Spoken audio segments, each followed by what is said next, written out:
Good morning, students. Today I am going to start a new chapter of class 9th, Atoms and Molecules of Chemistry, chapter number 3rd. First of all, we should know what are atoms. Atoms are smallest unit of element, and molecules, when two or more atoms are combined together, they are known as molecules. Atoms in Hindi परमाणु, molecules को हिंदी में कहते हैं अणु. Let us study one by one. Ancient Indian and Greek philosophers have always wonderful about the unknown and unseen form of matter. पुराने जो scientist थे वो हैरान थे कि जो मैटर की अनसीन फॉर्म है उसे क्या कहते हैं. The idea of divisibility of matter was considered long back in India around 500 BC. ये आइडिया उनके दिमाग में आया कि मैटर की जो सबसे स्मॉलेस्ट यूनिट है उसे क्या कहेंगे या क्या कहते हैं. ठीक है, 500 साल पहले, before birth of Jesus Christ, इसलिए बीसी कहते हैं, before the birth of Jesus Christ. An Indian philosopher Maharshi Kanad postulated that if we go on dividing matter. एक इंडियन फिलोसफर थे महर्षि कन्नड़, उन्होंने बताया कि मैटर को अगर हम स्मॉल पीसेस में डिवाइड करें, मैटर को पदार्थ भी बोलते हैं, we shall get smaller and smaller particle. जैसे हम एक मैटर के पीस को डिवाइड करते जाएंगे, कुछ ना कुछ लास्ट में बचेगा. ठीक है, मैटर क्या है? मैटर इज एनीथिंग, चाहे वो सॉलिड चीज है, चाहे लिक्विड है, चाहे वो गैसेस फॉर्म में है, हर चीज जो अर्थ पर प्रेजेंट है is a form of matter. उन्होंने बोला किसी भी पदार्थ को या मैटर को जब हम डिवाइड करेंगे स्मॉल पीसेस में, ठीक है, तो एक स्मॉल पार्टिकल बचता है. ठीक है, अगर पेन भी है मैम के हाथ में तो ये भी मैटर है. Paper matter, form of matter. ठीक है, हर चीज मैटर है. चेयर है, टेबल है, everything is form of matter, either they are solid, liquid और गैस. उसके बाद ultimately a time will come when we shall come across the smallest particle beyond which further division will not be possible. एक समय फिर ऐसा आया कि जब हमने किसी भी पार्टिकल को हम तोड़ते गए, ठीक है, स्मॉल पीसेस में, लाइक हमने गोल्ड लिया, उसको स्मॉल पीसेस में तोड़ दिया, तो लास्ट में तोड़ते तोड़ते एक छोटा सा कण भी रह गया. फिर उसके बाद ये हो गया कि ये नहीं अब टूटेगा. ठीक है, कि एक कण बचा कि वो नहीं अब फर्दर डिवाइड होगा. A time will come when we shall come across the smallest particle beyond which further division will not be possible. एक कण ऐसा रह गया है कि जिसकी अब उसे हम डिवाइड नहीं कर सकते स्मॉल पीसेस में. ठीक है, उसके बाद ही नेम दीज पार्टिकल्स परमाणु. उन साइंटिस्ट ने इस पार्टिकल का नाम क्या रख दिया? परमाणु. एटम्स मतलब चाहे एटम्स बोलो चाहे परमाणु बोलो. Another an Indian philosopher Pakudha Katyayana elaborated this doctrine and said that this particle normally exists in a combined form which gives us various forms of matter. फिर एक और इंडियन फिलोसफर आए, पगुदा कात्यामा. उन्होंने बोला कि ये जो पार्टिकल्स हैं वो कंबाइंड फॉर्म में है. जैसे मैंने बताया कि डिफरेंट एटम्स क्या है? Smallest particle of element. और मॉलिक्यूल क्या है? व्हेन टू और मोर एटम्स कंबाइन टुगेदर. तो उन्होंने बोला कि कुछ पार्टिकल्स है अकेले नहीं वर्क करते, कंबाइन फॉर्म में वर्क करते हैं. कंबाइन फॉर्म में कौन वर्क करता है? मॉलिक्यूल. ठीक है, ठीक है, which gives various forms of matter. तो उसके बाद around the same era ancient Greek philosopher Democritus and Leucippus suggested that if we go on dividing matter a stage will come when particles obtained cannot be divided further. तो उसी साल, उसी मतलब साल में, उसी सेशन में डेमोक्रिटस फिलोसफर हुए और लिकपस हुए. उन्होंने बोला कि एक स्टेज ऐसी आ जाती है कि मैटर फर्दर डिवाइड नहीं हो सकता स्मॉल पीसेस में. Democritus call these indivisible particle atoms mean indivisible. ठीक है, जो डिवाइड नहीं हो सकता. All this was based on philosophical consideration and not much experimental work to validate these ideas could be done till the 18th century तक की ये ideas रहे हैं, उसके बाद नहीं. ठीक है, नेक्स्ट पढ़ेंगे हम।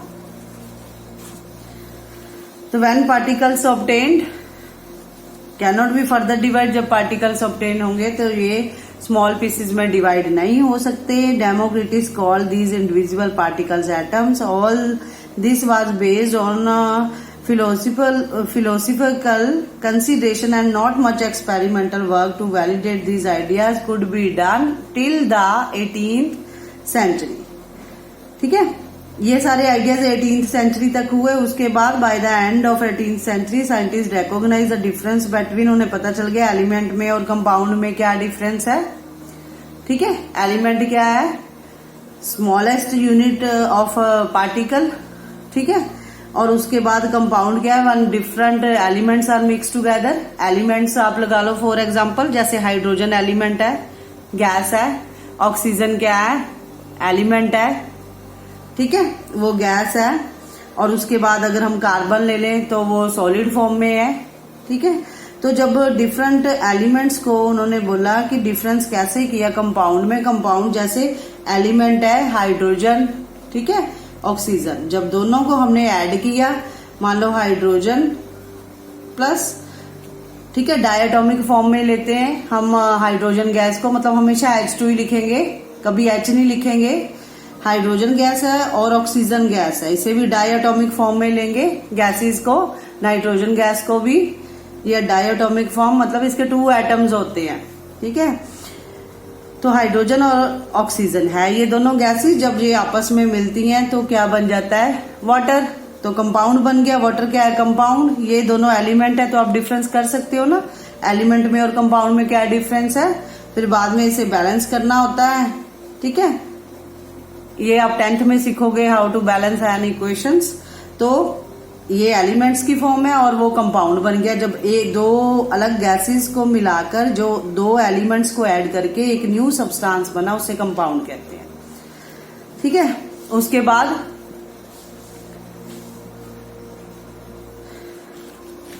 बाद है एलिमेंट और कंपाउंड में डिफरेंस करने के बाद फिर Antoine L Lavoisier led the foundation of chemical science by establish 2 important law of chemical composition. फिर एक लेबोजियर नाम के साइंटिस्ट हुए, उन्होंने बोला कि ये जो भी हम कर रहे हैं, जितनी भी हमारे ये मतलब कि एटम्स के लिए, मॉलिक्यूल्स के लिए या एलिमेंट्स के लिए, कंपाउंड्स के लिए, ठीक है, धाराएं हैं डिफरेंट, वो 2 लॉज के ऊपर डिपेंड होंगी। ठीक है, जो भी हमारी मतलब पोस्टुलेट्स है, जो भी सिद्धांत है, वो लॉज ऑफ केमिकल कॉम्बिनेशन के अकॉर्डिंग ही होंगे। 2 मतलब लॉज बनाए उन्होंने, 2 important law of chemical combination के बनाए, जिसके ऊपर पूरा चैप्टर भी हाफ है, या जिस थ्योरी के ऊपर एटम्स और मॉलिक्यूल्स का हमें प्रॉपर पता चलता है। ठीक है, वो कौन कौन से लॉज थे, the following 2 laws of chemical combination were establish हुए आफ्टर मच एक्सपेरिमेंट। काफी एक्सपेरिमेंट्स किए गए। ठीक है, after much experiments by Lavoisier and Joseph L Proust के द्वारा कई एक्सपेरिमेंट किए गए, जिसके दौरान हमें पता चला, ठीक है, थ्योरीज के बारे में अबाउट एटम्स और मॉलिक्यूल्स के। ठीक है, उसके बाद है law of conservation of mass. पहले लॉ ऑफ कंजर्वेशन मास है, इसमें बताया गया is there a change in mass when a chemical change take place. ठीक है, इसमें उन्होंने बताया गया कि जब किसी भी मतलब कि एलिमेंट्स की या किसी 2 कंपाउंड्स को जब हम ऐड करते हैं तो क्या उनके मास में डिफरेंस आता है।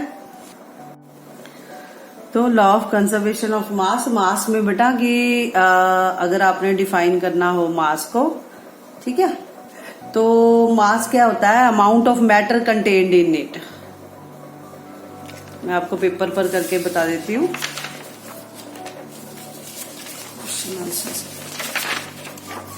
ठीक है, तो आप लिख सकते हो कि मास में और वेट में क्या डिफरेंस है।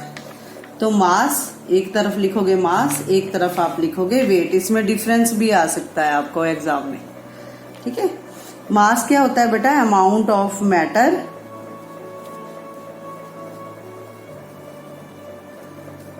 कंटेन्ड, जितना मैटर हो उसे मास कह देते हैं किसी भी सब्सटेंस में। और वेट को कैसे डिफाइन कर सकते हैं, मेजर ऑफ या मेजर ऑफ ग्रेविटेशनल पुल।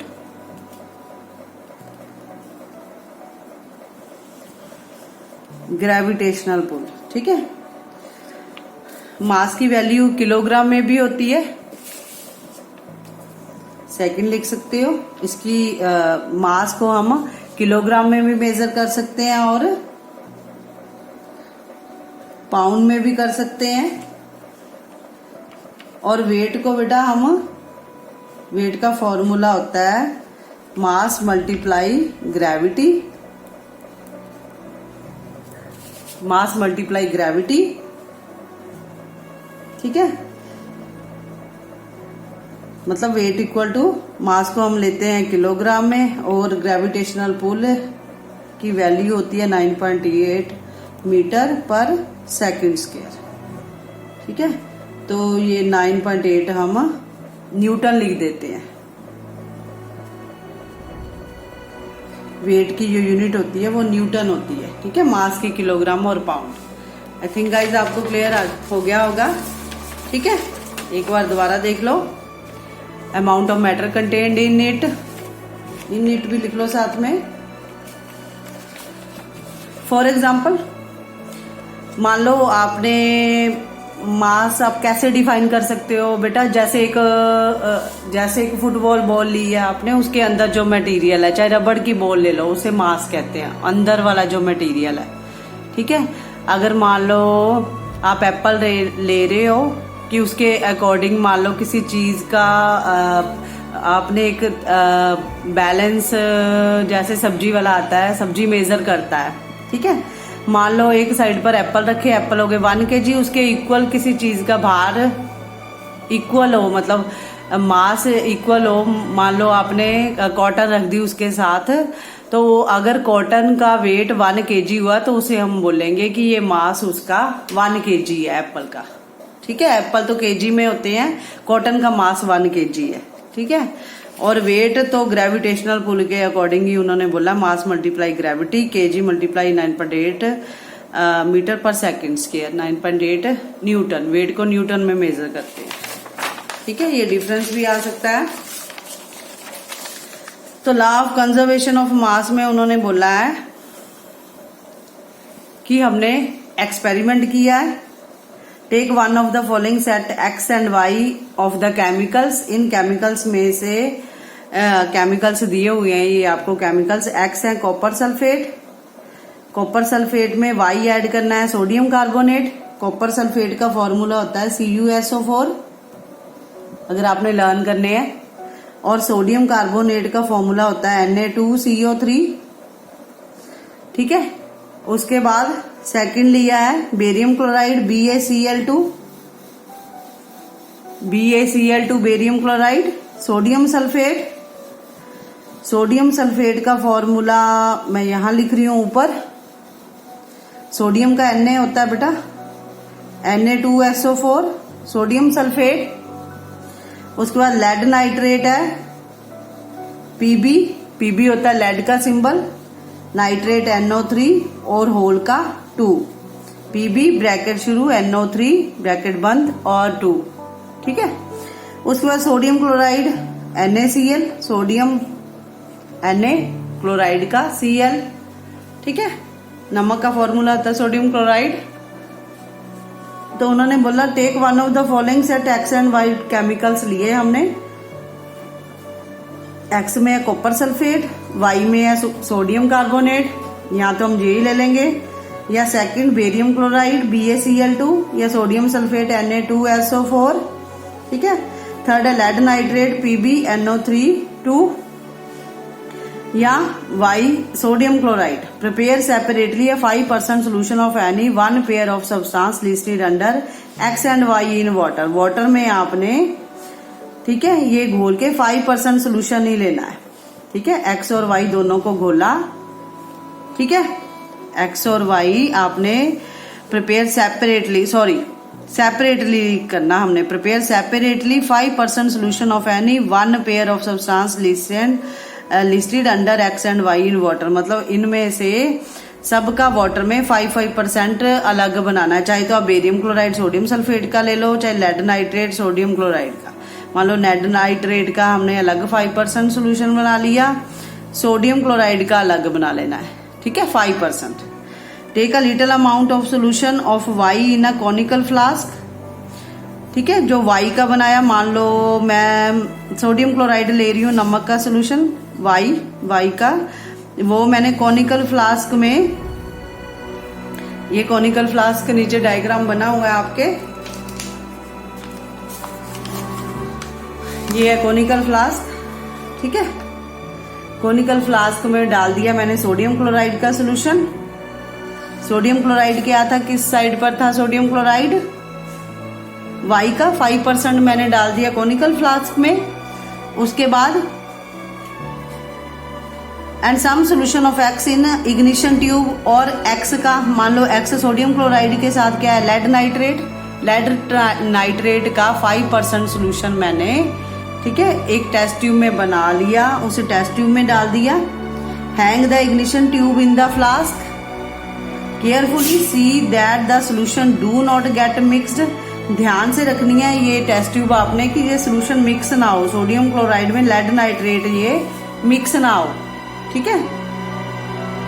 तो इतना क्लियर हो गया बेटा। उसके बाद ऊपर से इसके कॉर्क लगा देनी है, कॉर्क लगा देनी है, मतलब ढक्कन लकड़ी का होता है वो बंद कर देना है, ताकि जो गैस है, जो हीट है, वो अंदर ही एब्जॉर्ब हो, बाहर ना आए, ठीक है। Ignition tube containing solution of X dipped in a conical flask containing solution of Y, ठीक है। उसके बाद देखते हैं क्या होता है।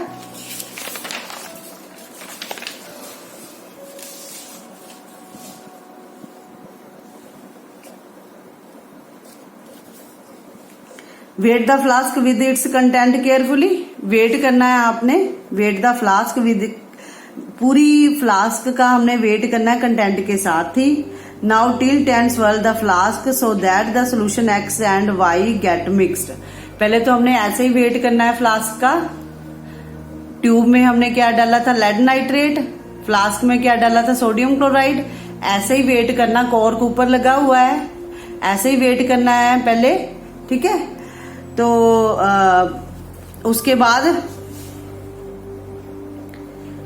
उन्होंने बोला कि हमने एक्स और वाई को मिक्स कर देना है, मतलब ट्यूब का जो सोल्यूशन है उसमें डाल देना है फ्लास्क में, उसे स्वर्ल करना है, घोलना है, मिलाना है यहाँ, ठीक है। जैसे हम मिलाते हैं, स्कंजी वगैरह बनाते हैं जग में या गिलास में, फिर मिलाना, वे अगेन, फिर दोबारा वेट करना। पहले वेट किया दोनों के साथ अलग अलग, फिर बाद में मिक्स होने पर वेट किया। What happen in the reaction flask, आपने देखना है कि रिएक्शन फ्लास्क में क्या हुआ, ठीक है। तो न्यू कंपाउंड ही बनेगा, ठीक है, न्यू कंपाउंड ही बनेगा। डू यू थिंक, क्योंकि केमिकल्स हैं, केमिकल्स दो जब हम अलग अलग केमिकल्स को आपस में जोड़ते हैं तो एक न्यू सब्सटेंस ही बनता है बेटा। Do you think that a chemical reaction has taken place, yes, chemical reaction हुई है, ठीक है, अलग अलग कंपाउंड हमारे पास आएंगे। उसके बाद why should be put a cork on the mouth of flask, हमने फ्लास्क के माउथ पर कॉर्क क्यों लगाई, कि हीट उसके अंदर ही एब्जॉर्ब रहे। जरूरी नहीं कि हीट करने से ही हीट बनती है, जो जब दो केमिकल्स को भी हम ऐड करते हैं तो भी बेटा हमें हीट भी प्रोड्यूस होती है, और साथ में न्यू कलर भी आता है, न्यू सब्सटेंसेस भी हमें मिलते हैं, ठीक है। Does the mass of the flask and it's contents change, क्या मास का फ्लास्क, जो मास है फ्लास्क का और उसके कंटेंट्स का, ठीक है, चेंज हुआ। मतलब जैसे पहले उन्होंने बिना मिक्स किए एक्स और वाई का वेट किया, क्या वो अलग है बाद में मिक्स करने पर? तो हम क्या देखेंगे, law of conservation of mass states that mass can neither be created not destroyed in a chemical reaction. उन्होंने बोला जो पहले मास था उतना ही बाद में रहेगा, ठीक है। फॉर एग्जाम्पल, अगर आप लकड़ी जलाते हो, पहले तो आपके पास वुड है, लकड़ी है, उसका वेट कर लो, उसके बाद जब आपने जला लिया, मतलब मास नॉट वेट, मास जब आपने उसको जला लिया ठीक है। बाद में जब वो राख बनेगी तो आप देखोगे उस राख का भी मास उतना ही है जितना लकड़ियों का पहले था। तो इसका मतलब है law of conservation of mass कहता है कि mass can neither be created nor destroyed in a chemical reaction. Mass किसी भी केमिकल रिएक्शन में ना तो अपनी तरफ से बनाया जा सकता है, बढ़ाया जा सकता है, और ना ही खत्म किया जा सकता है। आई थिंक गाइस क्लियर हो गया होगा। कभी भी हम किसी भी केमिकल्स को आपस में मतलब मिक्स करते हैं, जैसे मैंने लिया था लेड नाइट्रेट और सोडियम क्लोराइड लिया था। मैंने बोला मान लो आप बेरियम क्लोराइड और सोडियम सल्फेट ले रहे हैं, कॉपर सल्फेट या सोडियम बाइकार्बोनेट ले रहे हो, तो नई रिएक्शंस ही बनेंगे, नए केमिकल्स ही बनेंगे। ठीक है। तो लॉ ऑफ कंजर्वेशन ऑफ मास ये आपने लिखना है। अगर एक्टिविटी है तो एक्टिविटी यही वाली एक्टिविटी है बेटा, आपको विद डायग्राम शो करनी पड़ेगी अगर एग्जाम में आ गया। Law of conservation of mass states mass can neither be created nor destroyed in a chemical reaction. Chemical reaction में मास को ना तो बढ़ाया जा सकता है ना कम किया जा सकता है। जितना मास पहले था कॉनिकल फ्लास्क में और ट्यूब में अलग, दोनों का वेट किया, बाद में मिक्स करने पर भी सेम मास था। मान लो पहले उनका 10 ग्राम था, बाद में ऐड करने पर भी 10 ग्राम ही रहा। इसका मतलब energy can mass can neither be created nor destroyed in a chemical reaction. उसके बाद है लॉ ऑफ कांस्टेंट प्रोपोर्शन। ठीक है, ये पढ़ेंगे हम लॉ ऑफ कांस्टेंट प्रोपोर्शन। तो इसमें है बेटा Lavoisier along with other scientists noted that many compounds were composed of 2 or more elements। कई कंपाउंड्स 2 और मोर एलिमेंट से मिलके बने हुए हैं, जैसे सोडियम क्लोराइड है, वाटर है। ठीक है। And each such substances had the same element in the same proportion irrespective of where the compounds come from and who prepared it in a compound such as water. The ratio of mass of hydrogen to the mass of the oxygen is 1:8। ठीक है। Whatever the source of water, thus if 9 gram of water is decomposed, 1 gram of hydrogen and 8 gram of oxygen are always obtained। अगर water का मतलब कि उन्होंने बोला है कि अगर 9 ग्राम वाटर डीकम्पोज हो रहा है तो उसमें 1 ग्राम हाइड्रोजन है और 8 ग्राम क्या है, ऑक्सीजन है। ठीक है। 1 + 8 = 9 ग्राम ऑफ वाटर हो गया। Are always obtained. Similarly in ammonia nitrogen and hydrogen are always present in the ratio of 14 और 3। ठीक है। By mass whatever the method or source from which is obtained, this led to the law of constant proportion which is also known as law of definite proportion। ठीक है। Law of definite proportion ये भी बेटा आपने learn करना है।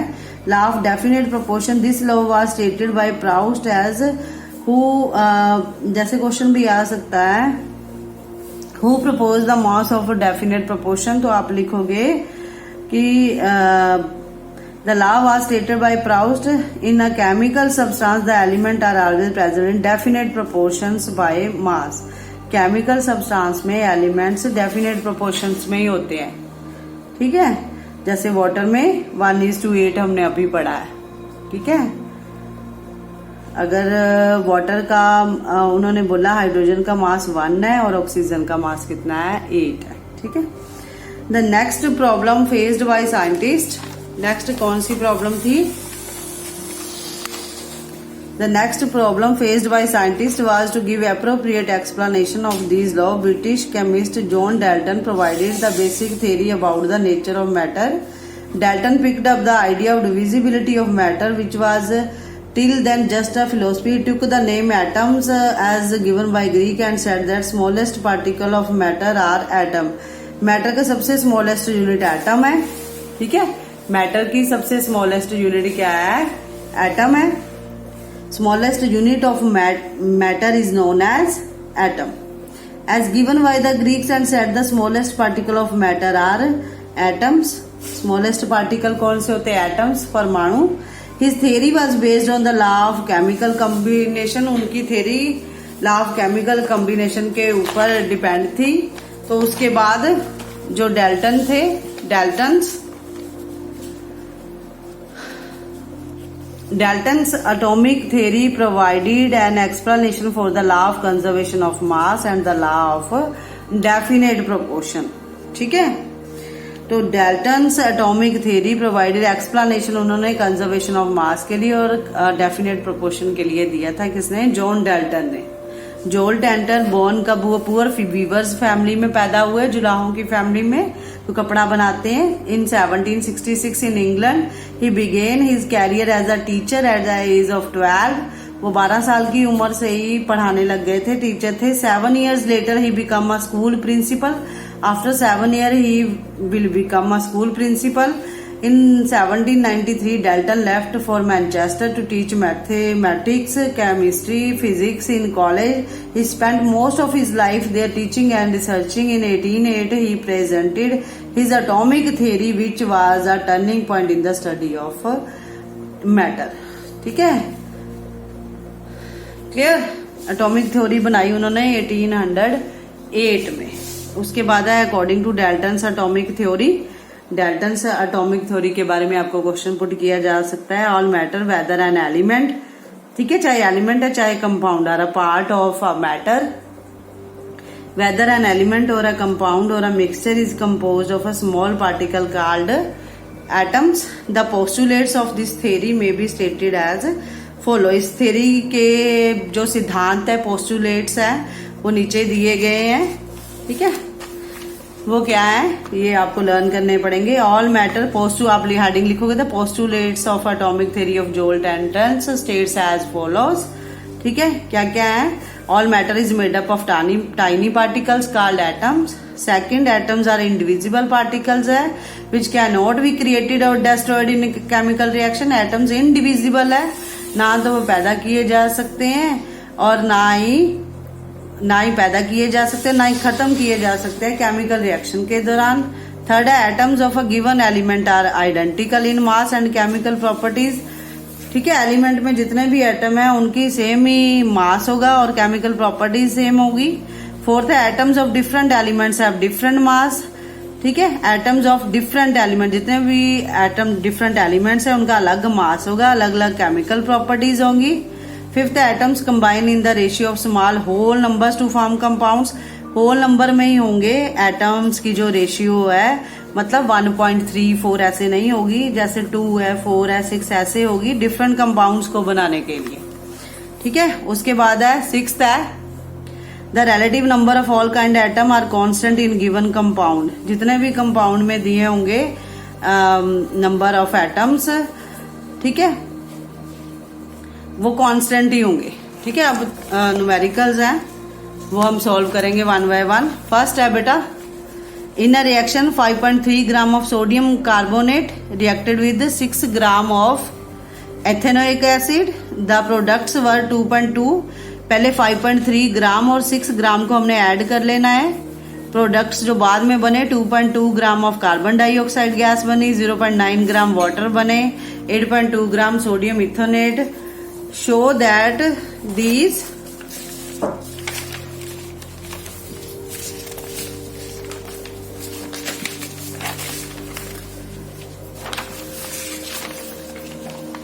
that these observations are in agreements with the law of conservation of mass. ठीक है, लॉ ऑफ कंजर्वेशन ऑफ मास. तो ये दिए हुए हैं law of conservation of mass. Sodium carbonate plus ethanoic acid है.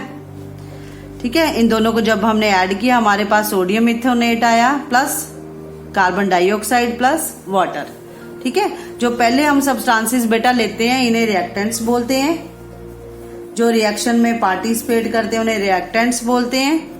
ठीक है, जो बाद में नए सब्सटेंसेस आए उन्हें प्रोडक्ट्स बोलते हैं. जो बाद में आए नई चीज बनी उन्हें प्रोडक्ट्स बोलते हैं. ठीक है, तो न्यूमेरिकल्स मैंने किए हुए हैं, वन बाय वन मैं आपको बताती हूँ.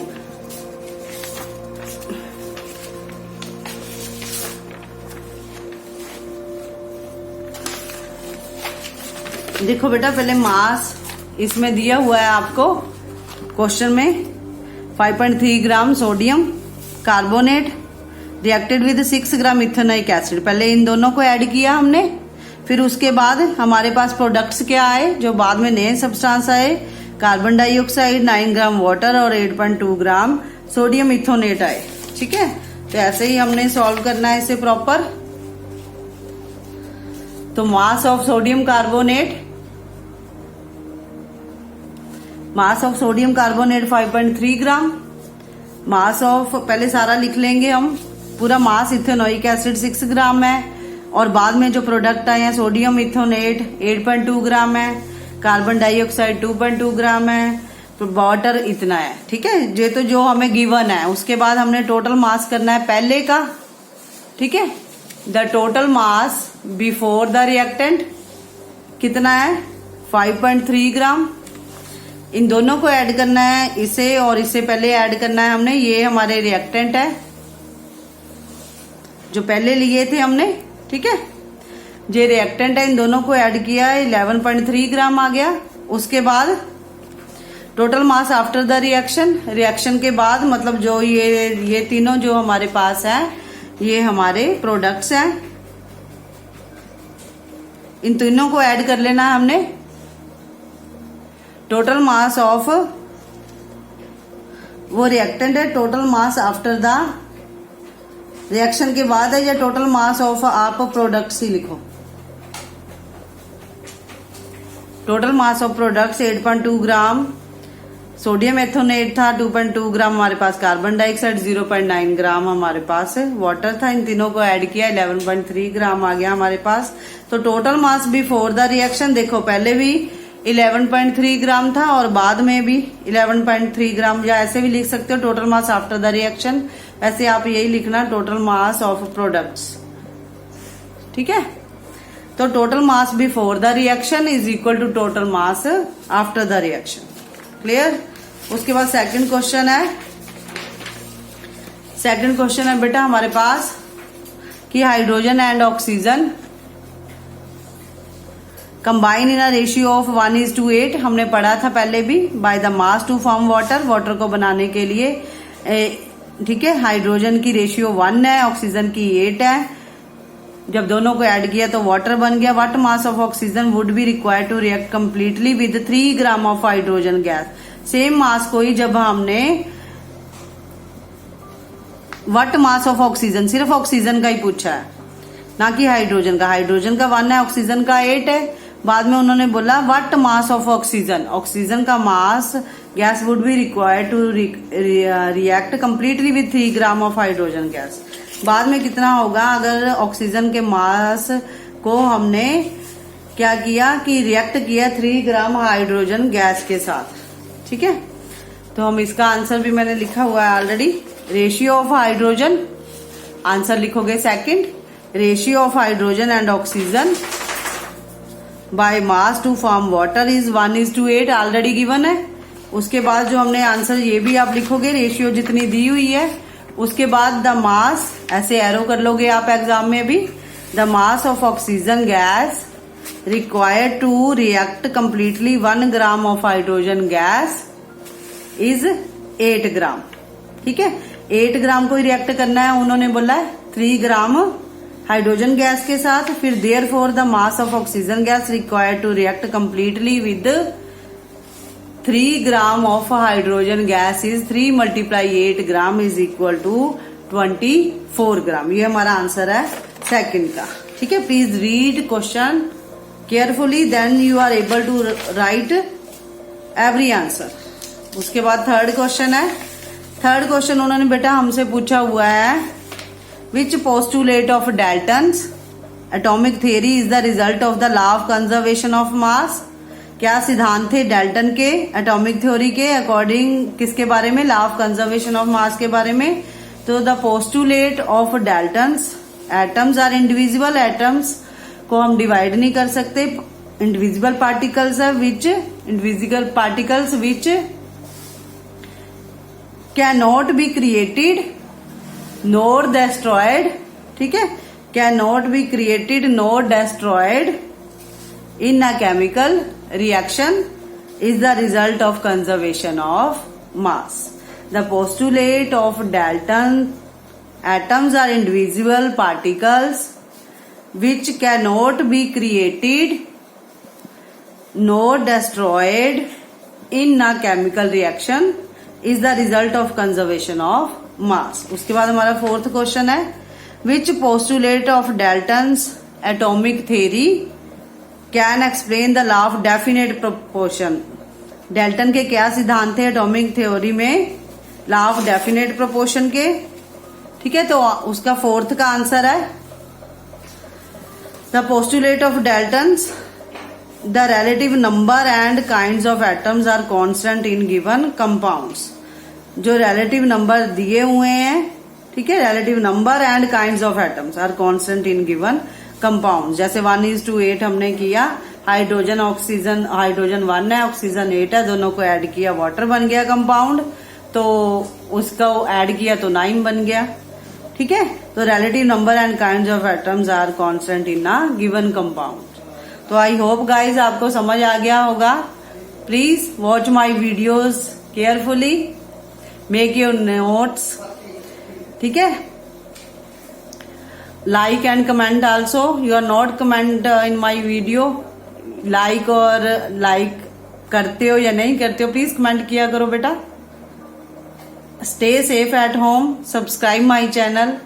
Thank you, have a nice day.